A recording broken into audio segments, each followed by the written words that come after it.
everybody. Howdy, Texans. Welcome back to Schreiner University. I'm Ted Davis. This is Sit Down with Ted. We are going to the movies today, and we are joined by CJ Goodwyn, who is, first of all, let's start out, you're a movie maker. I am. And a Schreiner grad. I am. So when were you here? When were you a Mountaineer? From 2000 to 2004. And your brother? Yep. Works here, Matt Goodwyn. He does. Who is Dean of Students. We all know Matt very well here. We'll get to the movie that I want to talk about in a moment. Did your love of filmmaking occur when you were here, before, after? What was the timeline? I've always enjoyed film, since I can remember. 5, 6, 7 years old. Yeah. And I used to imitate a lot of performances and actors, and back when I was younger, I was more the comedian relief for my family and things of that nature. It's always fascinated me. I love going to the theaters. I still do. That's sort of my thing I like to do. It's just kind of get lost in a world for 2 hours, and you don't have to worry about anything else going on in life. You just get sucked in, which is awesome. As far as when did I know I was going to start making movies, that really didn't take place until when I was about 28. I got when I was younger, all the way through college, I played sports. So sports was my other life. Did you play sports here? I did. Soccer? I was on soccer for 4 years. Okay. Yeah. And got to play with Matt 2 of those years. Okay. Played with your brother. And that was the first time we ever got to play together. Wow. And so that was a lot of fun, being on the same field, and that was good times. But the itch to direct and make a movie didn't come until after you left here.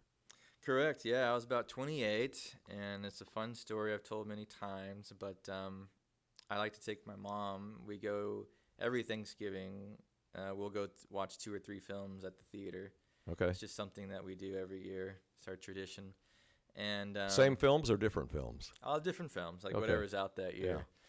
Yeah. And that year, for some reason, it was just a lot of horror movies. Okay. And we went and watched 3 of them, and I wasn't impressed. And we all have our opinions. And I was sitting there I look up stuff they spent $80 million making this thing. It's just some lady running through the woods. I feel like I could have done better with hardly anything. And my mom, maybe for less money then too. Yeah, my mom being who she is, she's like, well, why don't you go make one? I'm like, well, maybe I will.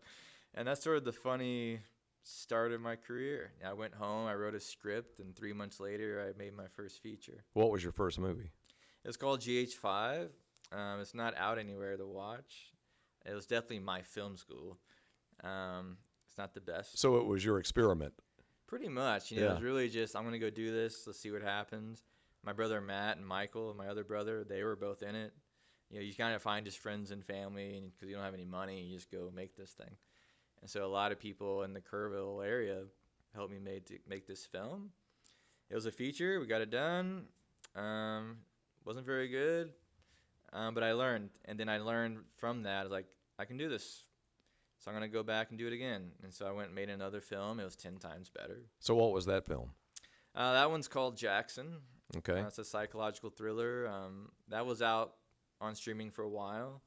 But I did take it down just to kind of refurbish, and should be going back out to the world probably in the next couple of months, to be honest. Okay. Eyes of a Roman? What was that? That was my third feature. That's a Roman film about Spartacus and Marcus Crassus. And the synopsis basically is we have a Roman soldier that Marcus Crassus adopted at a young age, and he's been spying on the Spartacus camp for a while. Mm-hmm. And then he comes to the realization, these people aren't all that bad, so he has conflictions. And so the story is really about his stepson, their relationship, and then it leads up to the final battle between Spartacus. So it's really 3 days before that, and all this family turmoil. And of course, we still get to see a lot of the fun fight scenes with Spartacus and things of that nature. But what's fun about it is, Crassus have a step kid? And he's like, well, maybe not, but we're able to attack it from a side angle. And if you watch the film, you'll see why there maybe is no history about a stepchild. Okay. Were you a fan of the movie Spartacus, the Kirk Douglas movie? Yeah. Did you watch it? Yeah, that was all right. And so now let's go to the movie that I watched last night, by the way. Sure. Sherlock Holmes, Mayor of the Night. Yes. Tell us what that's about. Yeah, so I basically I took the character Sherlock, and I was like, what if he was a real person, and he's dealing with all these cases, horrible cases, over 50 years? What does that do to that character's psyche, but also the people in his life? So like the Watsons and things of that nature, the Lestrades, and what does that do? And I just really wanted to go into a deep story arc of everything that's bad with being a hero. And for me, it's like most Hollywood films, you see a hero and they win and everything seems fine. Real life heroes, we all know, they go through some pretty dark times. Yeah. Because they're in it. They're in some bad stuff. And I wanted to show that with the Sherlock character, because I felt like the universe he had was kind of perfect for that story. And that's kind of where it took off, man. That's where I planted that seed. And, Les Best played Sherlock, and I've known him for about 15 years. And he's been in all of my featured films. So we developed a really strong, trusting relationship where he knows I'm going to push him as hard as I can, which you saw that in the film last night. Yeah, he's broken. Yeah. Yeah. When he watches the film, it takes him back, and he still gets teary-eyed watching his own performance. Yeah. Just because as an actor, sometimes you got to go to these places that are maybe not the best to bring that out, and he did a great job.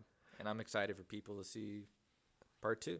Yeah, you teased that at the end of the first one. Yeah. And I'll get to that in a minute. CJ Goodwyn is our guest filmmaker and former Schreiner Mountaineer here on Sit Down with Ted. Interesting character played by this young lady whose name in the film is Scarlett. Mm-hmm. Her name is, what's her acting name? Her name's Taylor King. Taylor King. I thought she was really good. The scenes with her and Holmes are good. You can tell they have some chemistry going. Yeah. What's her role in this? Yeah, she kind of just she gets the story going. She kind of just shows up on Holmes's doorstep. We don't really know who she is or where she comes from, and she's just asking for help. And that kind of just jump starts where we find Sherlock as this broken down character. And he doesn't want to help her. He doesn't, in Sherlock's mind right now in his life, when we first see him in the movie, he's done. He wakes up and he drinks. Takes drugs, cocaine. Yeah, and that's his life. And I think anyone that watches the film, they'll see he does those things to sort of, in his mind, keep the demons at bay. Yeah. Some of these horrific cases and nightmares. And does he have one case he can't get over? Is that what I'm getting from the film? Yeah, there's one case that truly shattered him. Broke him, yeah. Yeah. There's a lot in there that were really dark, but he was able to kind of, still manage it until that final one just kind of broke him. And that's kind of where it is. That's kind of what the story is. I can't tell too much more about it without giving stuff away. But I like the moment where she makes him face his demons, though. She does. Yeah. I mean, there's no way out for him. Yeah, that's an interesting part in the film, where, if she wants his help and she needs his help, she's going to have to do this. And she made that choice, and she does it. And there's a lot of fun moments in the movie, though, because while they're sitting there on the floor having that discussion, and she's like, I'm not afraid. I want to do this. And he's like, basically, you will be. Yeah. You will be afraid. You will be afraid. And as the movie goes on, that happens. Yeah. And probably in an unexpected way that she wasn't expecting. And hopefully the audience, too. And but that's the the hardships of dealing with like withdrawals and addiction, and I wanted to make sure I showed both sides. I think films show the ones that are suffering from addiction, but not the ones that are the caretakers. Yeah. So that was really important for me to show how hard it is on both sides, and we got to see that from both of those characters and actors. And right now it's on Amazon Prime. That's where you can find it. That's where I watched it. It is. And you hinted at the end of it, there's another one. There is another one coming. When will we see that? Yeah, so that's called The Fall of Watson, and that comes out in theaters this September. So Sherlock Holmes, Mayor of the Night, M-A-R-E, Mayor of the Night, based on a painting that he had. Yeah. And then the follow-up will be coming out in September. And you filmed these in Comfort, right? We did. Yeah, it was on... right here in the Hill Country. Yeah, Derek Meyer, he was gracious enough to let us film on his land, him and his family. And Derek was with me on Eyes of Roman as well. And then, in fact, that's where we filmed that movie. While we were filming Eyes of Roman, I was like, what's that? And he has these 2 old small houses. Okay. He's like, yeah, those were built in 1901. I'm like, let's go take a look. Well, that was 1800s for home. That's perfect. Exactly. Yeah. So when we walked in and we saw it, and it's like, of course, it was just piled up with stuff. Became like a storage area, and dust up to here. And so we had to get in there, my production design team, and clean things up a little bit. The cinematography of your film, Mayor of the Night, was really good. Oh, thanks so much. Yeah, it was very authentic, I thought. You felt like you were in England. I appreciate that. That was my first time me doing cinematography for one of my films. But I just knew going in it was going to be very closed in, meaning small crew. The cinematography was going to be very important because we were in such small space to be able to help tell the story, keep it interesting. But not only that, I think as a storyteller, when you watch the film, with Sherlock, there's a lot of in and out focus, and that's on purpose because his mind was going in and out. Correct. Yeah. That helps tell the story. Yeah. When you're there watching Lestrade and Doyle, it's very smooth tripod shots because they're not messed up. Yeah. And all those are all just things you do as a storyteller, as a filmmaker, that helps tell stories. And so I knew that going in. I like working with natural light as much as I possibly can. So there's a lot of candlelight, a lot of firelight. The only practicals we had was just for the little bit of moonlight we had outside. Right. And that was it. Yeah. So people ask me like, oh, I love the cinematography. How'd you do the lighting? We used candles. We had that's what they did in the 1800s, so that worked, Yeah. CJ Goodwyn is with us, filmmaker and former mountaineer. What is the endearing nature of Holmes that makes him last for so long? 75 actors have played him. He came out in the 1880s when Doyle wrote it. He's still relevant today. What is that? Why is that? That's a good question, man. I think just the logic of it?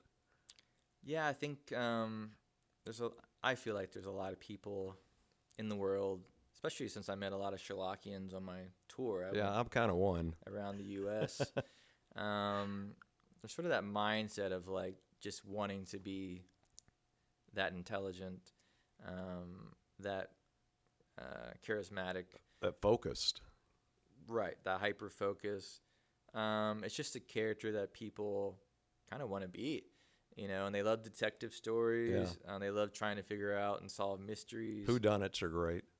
Yeah, I think that's where the creator that created Batman, he drew from Sherlock. Yeah. And that's kind of how that got created. And you watch Batman and Sherlock, they're very similar on that same mindset.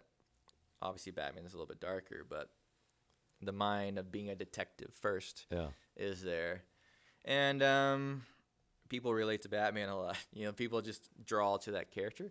I think he's human. He's not Superman. He's a real person. Yeah. He can get shot and die. Like all that stuff is intriguing because he's one of us. Do you remember a movie when you were a kid that really sparked your interest to this? Was there one movie where you go, oh man, I'd love to do that? There wasn't like There really wasn't like one movie where it's just like sparked me where I just like I want to be a filmmaker and go make movies. But there were a lot of films that definitely captured my love and interest for films. Can you name one or two? Yeah, I think I'm a Spielberg fan. When Jurassic Park came out. Okay, I don't want to ask you about Spielberg. Yeah. I saw a movie back in the early 70s. At the time, I didn't know Spielberg had directed it. It was his first film. Yeah. You seen Duel? Yeah, the truck. Yeah, the truck. Yeah. For people who haven't seen this, and you can see this now, you can rent it on Prime. I looked it up today. There's this guy driving out in the middle of nowhere in the desert, and there's nobody else out there, and he passes this semi-truck. Yeah. And the truck driver gets mad at him for passing him, and for the rest of the movie, the truck driver tries to kill him. Right. That's it. That's it. That's kind of what you do when you're first getting started, and you don't have $100 million budget. It's Yeah. here you go. And I think after that, he jumped into Jaws, and he had a nightmare on Jaws. He'll tell you he hated filming Jaws. Yeah, that shark was not easy to do, was it? Of course, that kickstarted his career. Yeah. I always say on films with people, it's like the Jaws effect. So if things go wrong, it's like, oh, it's just like Jaws. Like the robot didn't work. Let's use the camera for his POV. Yeah.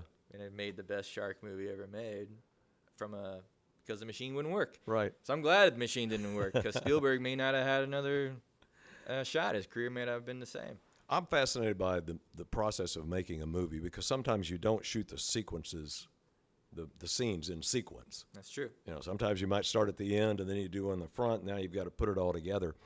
Do you watch what you've done at the end of every day just to keep up with what's going on? I think I have the advantage that I edit my own films also. Okay. And so once we're done filming, I go home, I upload it to my computer, and I do a lot of like just safety checks. So first, let's make sure the footage is good and everything worked. There's no damage while we're filming.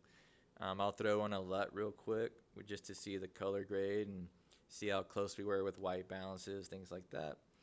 And then I'll watch some of the performances to make sure that we got it. And if we didn't, the beauty is that you can just plug in an extra 20 minutes or so on your next filming day. Yeah. Let the actors know, like, hey, we need to get 3 more shots of this scene because we didn't get everything that we needed. Yeah. Things like that. As far as going out of sequence, yeah, it happens all the time. I think on my films, I do try to go in order as much as I can just because it helps with the actors. But sometimes the actors, they're not available until a certain time. Yeah. Like I know in where Nicholson played Colonel Jessup, he had to come in on one day and film it, and it was right at the beginning of the movie. So if you watch the movie with Tom Cruise in the courtroom scene, they did that at the beginning of the movie. A Few Good Men. Yeah, A Few Good Men, and it's at the end, Yeah, and from what I've read and heard from other actors on there, like Nicholson delivered the same thing over and over and over again, even when the camera wasn't on him, which isn't always the case. Yeah. So like if we were just filming you right now, this actor might feed you the lines, which they would do, but they may not give you everything, the emotions, whatever that is. Yeah. And according to everyone on that film, Jackson did. Even when the camera wasn't on him, he was still doing the same take over and over and over again, which is not easy. And I think that's why Jackson's one of the better actors of his time. Yeah. What is the filmmaking scene in Texas right now? Are a lot of movies being made here? There are. I think I feel like there's probably more TV series being made in Texas. Due to Taylor Sheridan, maybe, because of the stuff he's doing? Yeah, that's definitely... and The Chosen up in Midlothian. Yep, The Chosen. There was Walker going for a while. There was some zombie thing. I forgot the name of it, but the zombie series. The Walking Dead sequel. Yep.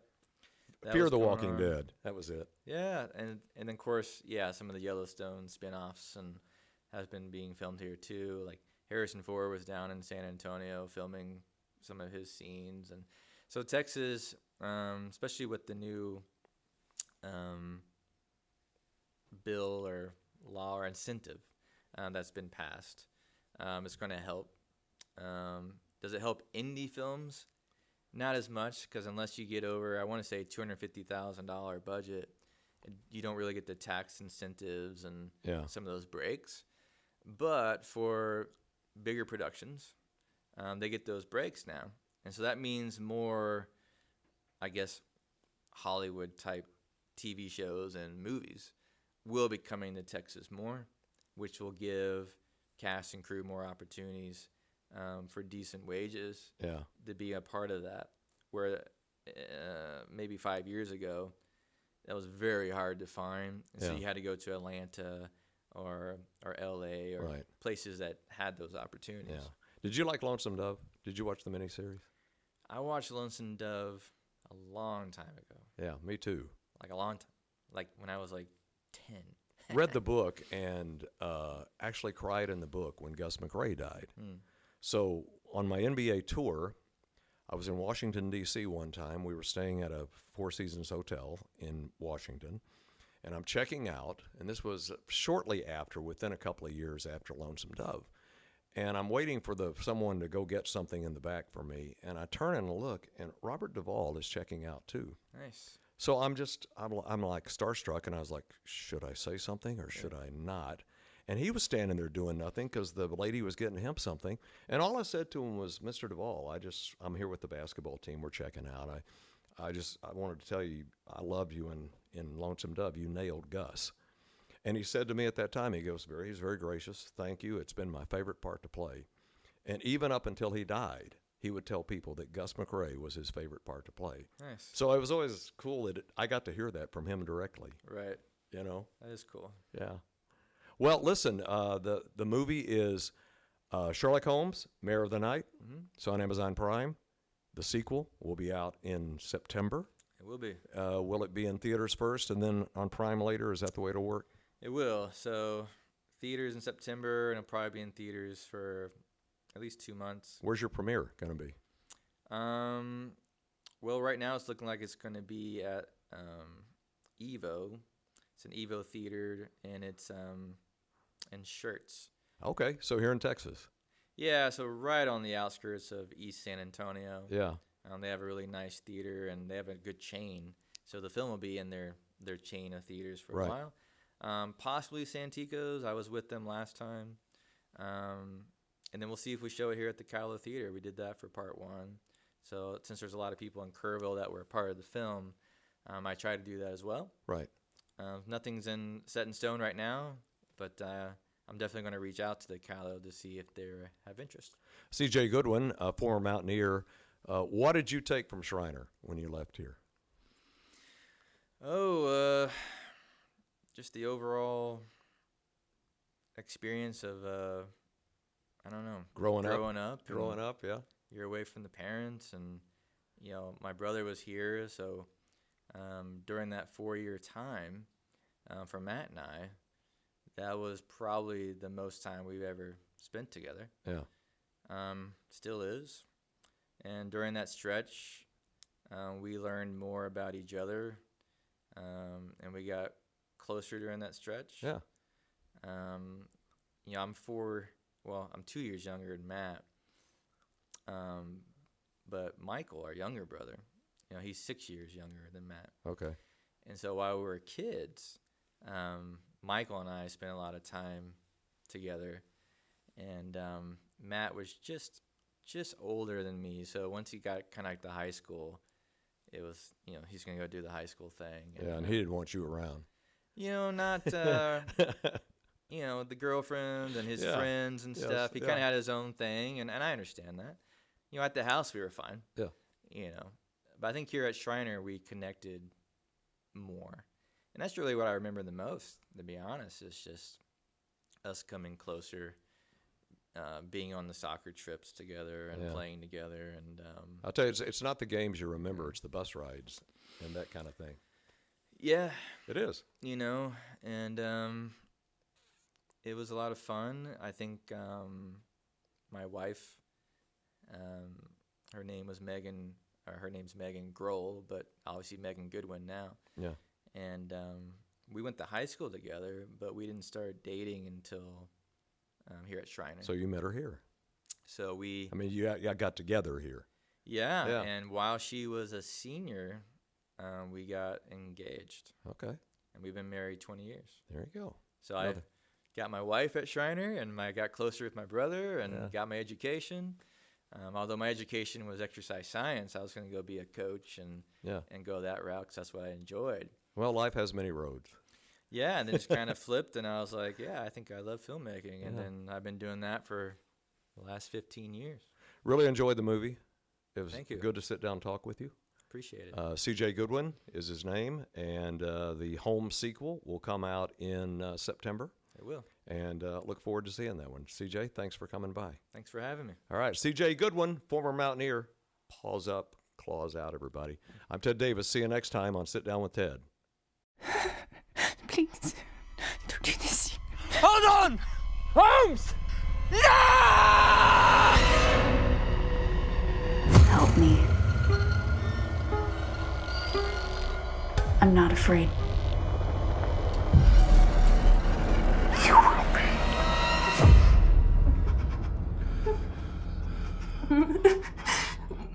My time. You will be. Sherlock Holmes? I've never heard of him. No, not many have. He tends to live a private life, helping out when he so chooses. How can you let her go? She is your only chance at redemption.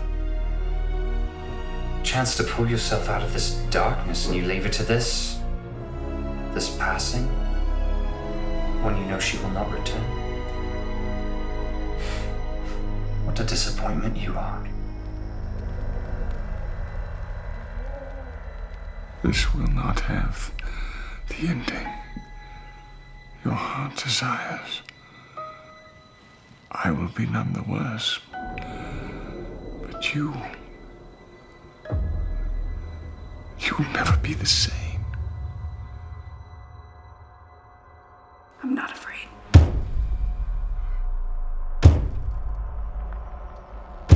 I'm not afraid. Get out. You can't keep hiding from the world. I'm not afraid. It needs you. I need you. I'm not afraid. No, woman! Woman!